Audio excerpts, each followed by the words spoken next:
Muy buenos días, buenas tardes o buenas noches. Bienvenidos al programa La Biblia en Mano y vamos a compartir hoy un tema de interés para muchos. Bueno, me lo pidieron, la voluntad del hombre o la voluntad de la mujer, o sea, hombre, la humanidad. Vamos a poner todo en manos del Señor para que nos guíe en esta linda tarde aquí en Costa Rica y que podamos disfrutar de su palabra. Señor, te pedimos que seas tú abriendo nuestro entendimiento para que podamos, Señor, compartir tu palabra, deleitarnos en ella y entender, Señor, los principios básicos para poder caminar tus sendas. Gracias, papito lindo, en este día y ponemos todo en tus manos. Amén, amén, amén. Bien, ¿qué vamos a ver entonces? La voluntad del hombre. La voluntad es la capacidad, entonces es algo que está en nosotros, en todas las personas. Es la capacidad de los seres humanos que nos mueve a hacer algo, cosas de manera intencionada, determinada, por encima de las dificultades, los contratiempos y el estado de ánimo, o a no hacer cosas a pesar de los deseos y concupiscencia. Entonces es un control, es una parte de nosotros en la cual podemos tomar decisiones a voluntad. Hay otros movimientos, hay otras cosas que hacemos sin tomar la voluntad, ¿verdad? Sin expresar la voluntad, cosas involuntarias, así le llamamos. Pero nosotros tenemos una facultad que Dios nos ha dado para que nosotros podamos hacer lo que queremos hacer en el momento determinado. La voluntad es una herramienta, entonces es la herramienta que el Señor nos ha dado para tomar decisiones. Eso es lo que usted podría entender, que cuando usted quiere dejar de hacer algo o quiere hacer algo, su voluntad está en acción. Y eso es lo que nosotros tenemos que fortalecer, la voluntad, fortalecer nuestra voluntad. ¿Y cómo la podemos fortalecer? Solamente unidos a la voluntad de Dios. Entonces vamos a ver qué es la voluntad de Dios. La voluntad de Dios es su palabra, es lo que Él espera para el ser humano, es lo que Él desea, es lo que Él quiere y lo que Él ha puesto en su palabra para que podamos obedecerle y que nos vaya bien. Entonces, el Señor nos ha dado para tomar decisiones, mantenernos firmes y seguir el camino que hemos tomado con el fin de realizar lo que nos hemos propuesto. Entonces, a través de la palabra, vemos que nuestro Señor Jesucristo decía en Juan 4:34, decía, mi comida es hacer la voluntad del que me envió. Entonces Él siempre nos enseñó que Él hacía no su propia voluntad, quiere decir que Él tenía voluntad propia. 100% hombre, 100% Dios, despojado de su gloria, el Padre era quien le decía lo que Él tenía que hacer. Él venía a cumplir lo que el Padre había dicho. Entonces Él nos muestra que hay una voluntad. Fíjese que después dice Juan 5:30, ahí en Juan es donde nos hablan más, ¿verdad? Yo escogí estos versículos. Dice, yo no puedo, Juan 5:30, yo no puedo hacer nada por mi iniciativa.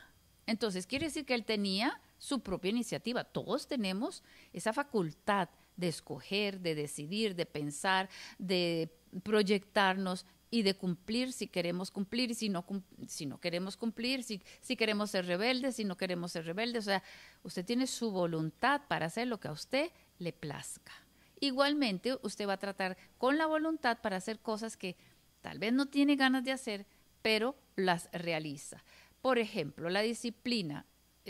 Ahí tenemos que fortalecer la voluntad, porque hay cosas que tal vez el horario, la rutina, el trabajo, hay cosas que no quisiéramos, pero nuestra voluntad nos ayuda. Fortalecida nuestra voluntad, lo hacemos porque tenemos un propósito, porque tenemos conciencia y aquí van a haber varios elementos para poder ayudarnos a entender el por qué nosotros sí podemos hacer cosas para el Señor. ¿Por qué dejamos de hacer cosas por el Señor? Entonces, vemos que por amor a alguien, por amor a Dios en este caso, pero por amor a una persona, usted deja de hacer cosas. O por amor a alguien, usted hace cosas que antes no hacía. Igualmente en la palabra de Dios. Entonces dice, Jesús decía, yo no busco mi voluntad, sino la voluntad del que me envió. Quiere decir que él hacía bueno, digamos que un esfuerzo, ¿verdad? Pero él venía a cumplirlo. Quiere decir que su voluntad se alineaba a la voluntad de Dios, del Padre. Juan 6:38, porque he descendido del cielo no para hacer mi voluntad, sino la voluntad del que me envió. Está claro.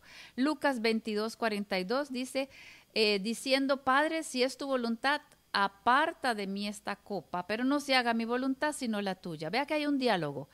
Nos da a entender, ¿verdad? Yo no quisiera pasar por ahí. Entonces, si cambias de idea por decir algo, ¿verdad? Simpático, aleja de mí esta copa, pero él va a pasar un rato muy desagradable para Dios, para él. Y entonces, ¿qué es lo que hace? Habla con el Padre y le dice en esa forma, si es tu voluntad, aparta de mí esta copa. ¿Cuántas veces usted podría decirle al Señor eso? Señor, si es tu voluntad que yo no tenga que pasar por esta situación, yo no quisiera, a mí me duele, me molesta, para mí es un gran esfuerzo, si es tu voluntad, Señor. Pero dice también, no se haga mi voluntad, sino la tuya. ¿Por qué? Porque es la voluntad de Dios la que nos puede ayudar. Él es el que sabe lo que nos puede dar. Él es el que sabe lo que nos puede beneficiar a nosotros. A veces nosotros pedimos sin saber lo que estamos pidiendo. Y usted pide cosas, o yo pido cosas, que el Señor dice, pero es que no sabes lo que estás pidiendo, mejor no te lo doy, ni te hago caso.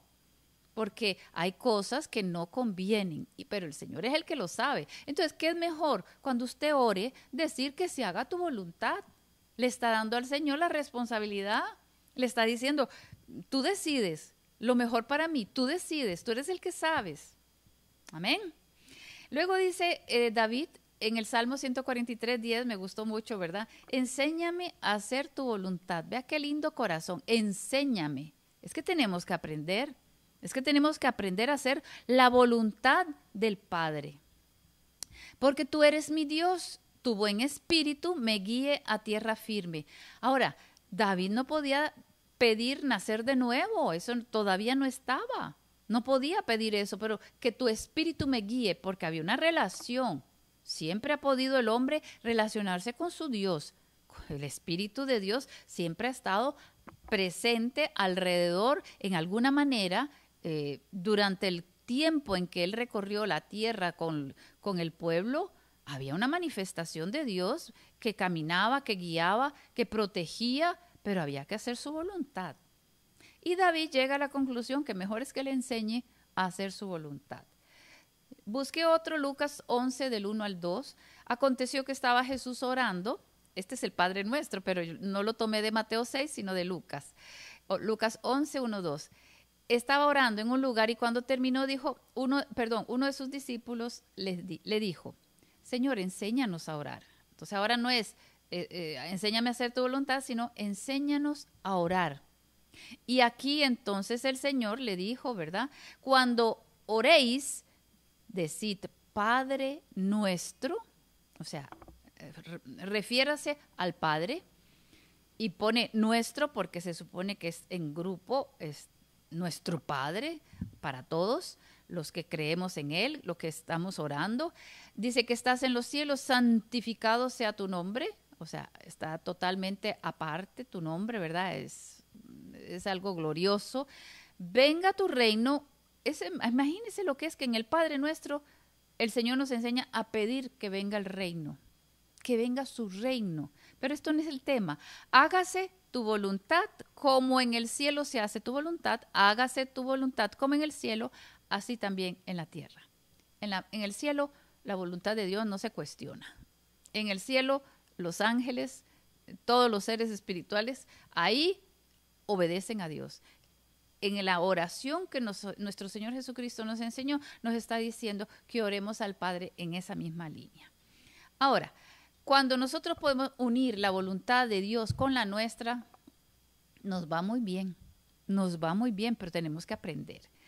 Fíjese que estaba escuchando un personaje, bueno, 3 personas que estaban en un panel y eran, claro, calvinistas, y estaba el pastor David Barceló, el pastor Sugel Michelén y el pastor Will Graham, y ellos estaban en un panel hablando de santificación.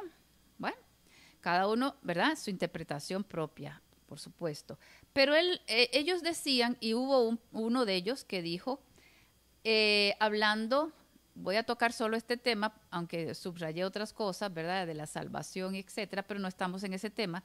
pero sí tenemos que relacionar lo que es la voluntad con el cristiano, y ahora vamos a ver por qué tomé palabras de ellos. Dice así, hay que decirles que se conviertan. ¿A quién están diciéndole esto? A los cristianos carnales. Tocaron el tema de cristianos carnales. Y entonces uno de ellos dice, hay que decirles que se conviertan, y se morían de risa. Es una contradicción de términos cuando Pablo habla de cristianos carnales. Y todavía textualmente dice, habían aspectos particulares en la iglesia de Corinto que se estaban manifestando. Entonces, por eso es que Pablo a la iglesia de Corinto habló de carnales. Bueno, eso es muy limitado, pero es una manera de ellos, ¿verdad?, de cambiar de una manera. Primero dicen que esto es literal y luego dice que no, que era una forma en la cual habían aspectos particulares y entonces se habló solamente a los de Corinto y no. Les voy a explicar, y utilizaron este versículo, 1 Corintios 3, del 1 al 3, de manera que yo, hermanos, no pude hablaros como a espirituales. Está claro, no son espirituales, pero ya están convertidos, están en la iglesia, son cristianos, sino a como carnales, como a niños en Cristo. Os di a beber leche y no vianda porque aún no erais capaces. No sois capaces todavía porque aún sois carnales. Aún sois. Quiere decir que esperemos que lleguen a ser espirituales. Es un proceso, es un tiempo en el cual el cristiano, cuando nace de nuevo, no es un ser ya cristiano espiritual. Lo que Pablo trató de decir es que hay una etapa en la cual usted empieza ¿a qué? A renovar la mente. Y empieza a aprender y a arrancar y a sembrar y a destruir y a construir, y empieza usted a cambiar sus actitudes, su manera de pensar, sus pensamientos, hasta que usted logra ser un cristiano espiritual. Lo dijo muy claro, pero ellos se reían diciendo que no existe el cristiano carnal. Que eso es, oiga, es una, decía uno de ellos, ¿verdad? Eso era una contradicción. Dice Pablo, porque aún sois carnales, pues habiendo entre vosotros celos, contienda, disensiones, no sois carnales y andáis como hombres. O sea, él trata de hablarles a ellos y decirles, tienen que ya dejar la carnalidad. Tienen que empezar a comportarse no como niños inmaduros, sino como ya maduros. Fíjense que en Hebreos 10 decía también, 35 al 36, la palabra de Dios dice, no perdáis vuestra confianza que tiene grandes galardones, grande galardón, porque os es necesaria la paciencia para que habiendo hecho la voluntad de Dios, volvemos entonces a la voluntad de Dios para poder empezar a renovar nuestra mente. La mente no se renueva así porque sí y porque el Espíritu entró. Estos calvinistas tienen la idea de que Dios es el que hace todo, que la soberanía de Dios hace todo en nosotros. Yo no sé si se creen que somos marionetas, pero así no funciona Dios y lo vemos a través de toda su palabra. Vemos que Dios viene, el Espíritu Santo viene a nosotros, se une a nosotros, ¿verdad? El Espíritu con el Espíritu, y nuestra alma comienza a aprender y a renovar. Dios es el que restaura, Él hace su obra. Y es una obra perfecta, maravillosa, o sea, sobrenatural, pero nosotros tenemos que unirnos. ¿De qué le serviría al Señor hacer el todo y decir, no, usted no hizo nada, yo soy el que hago todo? ¿Y para qué quiere personas así? Cuando lo lindo es que con mi espíritu tú has podido ir creciendo, con mi espíritu. O sea, yo te doy todo, pero tú tienes que hacer tu parte. Obvio que tenemos que hacer nuestra parte. ¿Y dónde está? En la voluntad. Entonces empezamos a fortalecer la voluntad de Dios en nosotros y nuestra voluntad se alinea a la voluntad de Dios. Primera de Pedro dice 4, 1, 2. Bueno, no leí, terminé de leer Hebreos 10, 36. Dice, para que habiendo hecho la voluntad de Dios obtengáis la promesa. Primera de Pedro 4, del 1 al 2 dice, puesto que Cristo ha padecido por nosotros en la carne, vosotros también armados del mismo pensamiento, pues quien ha padecido en la carne, Cristo, terminó con el pecado. Terminó con el pecado, para no vivir el tiempo que resta en la carne. O sea, Él ha vencido la muerte, ha vencido el pecado.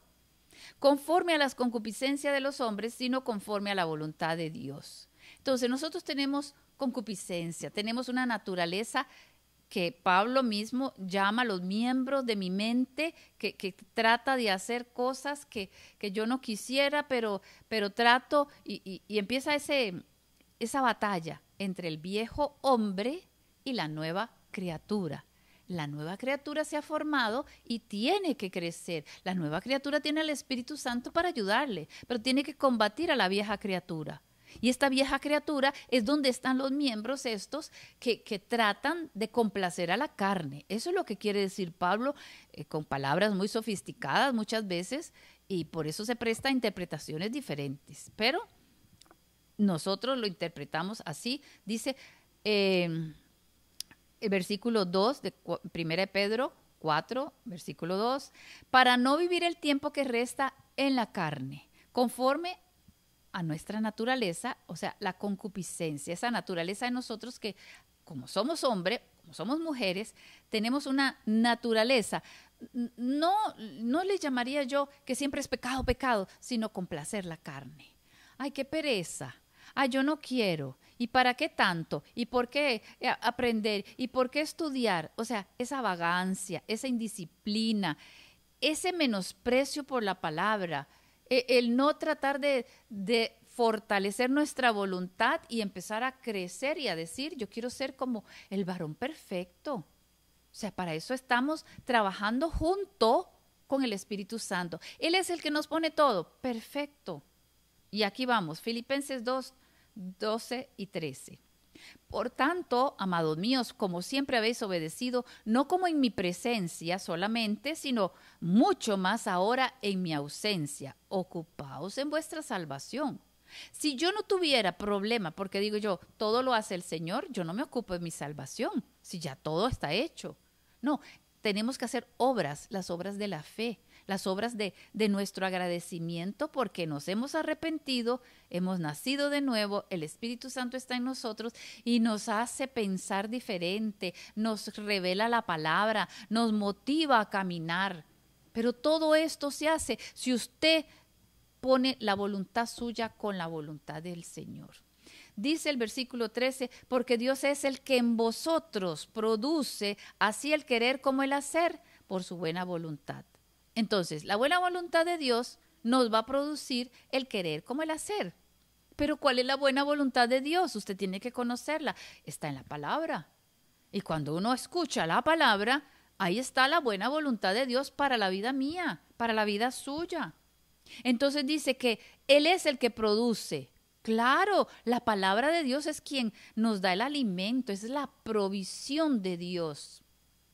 Él es quien nos da la palabra, Él es quien nos da el querer hacer la voluntad de Él. Y cuando queremos hacer la voluntad de Dios, podemos decir, Él es el que en vosotros produce así el querer como el hacer, porque el querer y hacer vienen de mi voluntad alineada a la voluntad de Dios, entendiendo la palabra de Dios. Por eso hay que escudriñar y por eso hay que empezar a caminar un poquito más con el Señor.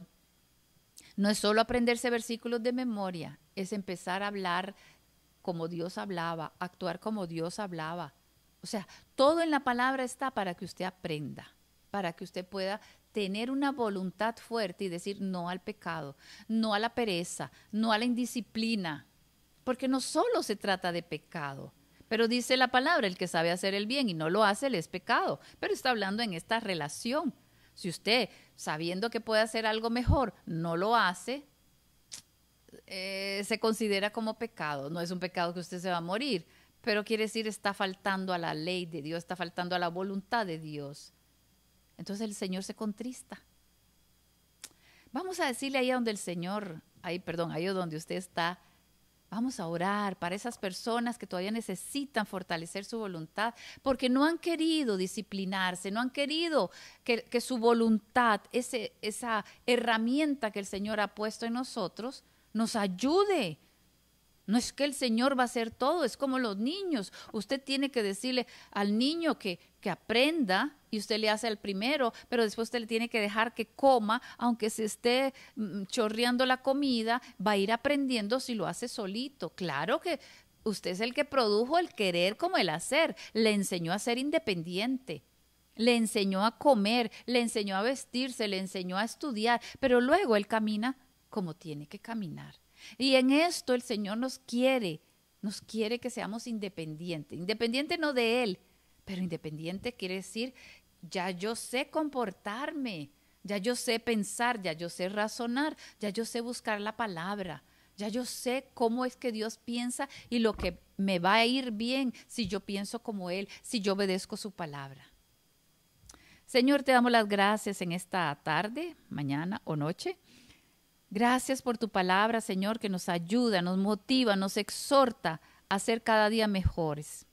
Gracias, papito lindo, por todas las personas que se están esforzando, porque siempre hay algo que conquistar. Y en esta tarde, Señor, aquí en Costa Rica, ponemos en tus manos, Señor, delante de ti, esas personas que aún no han nacido de nuevo y que puedan a través de esta palabra reconocer que no han hecho ni siquiera un esfuerzo por acercarse a ti. Y si están arrepentidos, que puedan decir, Dios mío, perdóname. Hoy me arrepiento de corazón de no haberte obedecido, de no haberte buscado, de haber sido rebelde en mi ironía, en mis tristezas, en todos mis tiempos tan feos. He vivido como cualquiera, pero hoy, Señor, quiero ser un hijo tuyo, quiero nacer de nuevo. Perdóname, Señor, límpiame con tu sangre preciosa y haz de mí una nueva criatura. Y que tu Santo Espíritu me guíe y me ayude, Señor, a renovar la mente, porque necesito renovar todo mi ser, espíritu, alma y cuerpo. Gracias, papito lindo. Gracias, Señor. Bueno, ahora usted tiene al ayo, así se dice, el ayudador, el que lo va a guiar, el que lo va a ayudar a que pueda entender la palabra, a que pueda agarrarse de su mano poderosa y empezar a caminar y dar los primeros pasos. Y que después el Señor vea, este es mi hijo amado, como le decía el Señor Jesucristo, que Él diga, mire, ese es mi siervito, esta es mi siervita, mire cómo está caminando. Amén.